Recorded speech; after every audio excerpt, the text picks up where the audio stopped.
I would say that I think we have a lot of proposals that are good to get put forward that unfortunately end up on the chopping block. So we'll see. We'll see. It is a short session, and you know how that goes. I think at this time, I'm just going to double check Zoom, but I believe we are at the end. And thank you for hanging with us. We went an extra half hour. I just want to provide some final comments on this because I am so grateful to all the panelists that were here today. I think that it was probably shocking to some of my colleagues to hear the numbers about homelessness that are around our state. While Representative Case did not share it today, he has frequently said, he has over 100 people living in the woods near his district or in his district. And we are continuing to have these conversations, but as Representative Paletta just said, we need action, correct? So that's what I hope is going to come out of this. I will just share a couple stories with you. I have been working with a woman, with a friend of mine, who was offered a tent for her and her 1-year-old back in September. The day she was offered the tent was 46 degrees and it was raining. For those of you who are not aware, that's a day that you could get hypothermia if you're sleeping outside. Now picture trying to keep a 1-year-old warm inside of a tent on that same day.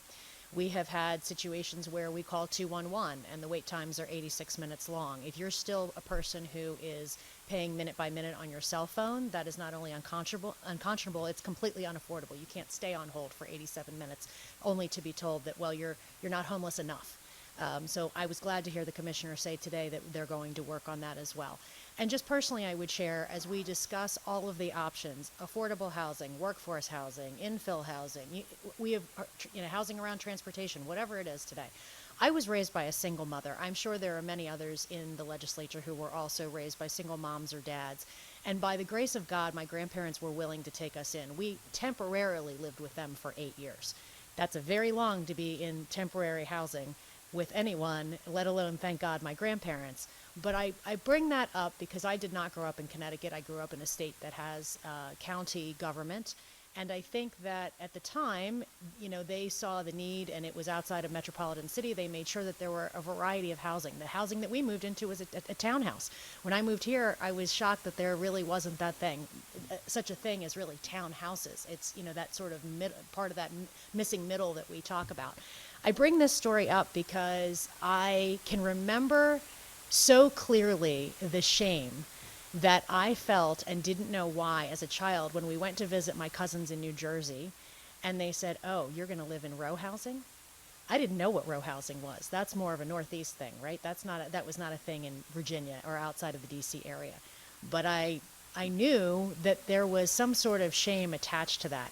Whereas I was just so excited because my mom and I were moving into this brand new space that was going to be just for the two of us and how exciting that was. I think about every single day these families, especially these moms and dads who are out there on their own, or the moms and dads who are out there together with these children, 27 children that are sleeping outside in Fairfield County alone currently.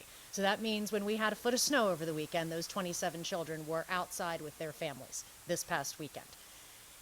For us to continue to come up with barriers, I admit that we do have barriers, whether it is zoning or other regulations or impediments to building. But for us to continue to throw up additional barriers to building is unconscionable, not just for the people that are currently living outside and not just for the people that are currently living in shelter, but for our seniors who cannot downsize because there's nowhere to go, even though we love to talk about how they'd like to get out of their houses. Where are they actually going to go? For our college graduates who are trying to get their start in the world and who we certainly want to retain here, and we're doing a better job of that, but not a complete job. For our parents with adult disabled individuals who are saying we don't have enough housing for our disabled adults who are not allowed to, but are able to live independently. For our young couples who are thinking about starting a family, while our one panelist did not have that experience, I can tell you that all of the young couples that I work with in this very building will tell you, oh yeah, we put in 10 different offers, and then maybe they finally have gotten something, or they gave up, and they just had to stay where they were. So we cannot continue to throw up barriers. It was why I wanted to get all of these committees today to talk about this. But I will tell you, as someone who was so proud of that moment when we were able to move in that house, and I can picture the joy and excitement, not just of my mom, but of our family to have that moment. Whether it's renting or owning, it is our responsibility to put more people in homes. It's not just houses to folks, it's homes. And so I hope that what we're taking away from today, and I hope that my colleagues who watch this after the fact, or our general public that watch this after the fact, that you are stepping up and saying, you know what, we do need more housing. That you are yes to in my backyard. And that you are thinking about how you can work with your towns and with your legislators to move all of this forward. So I thank you so much to my colleagues who sat through 2.5 hours today, and to all the panelists who were in the same position. Thank you so much for your time today. And with that, we'll finish. Thank you.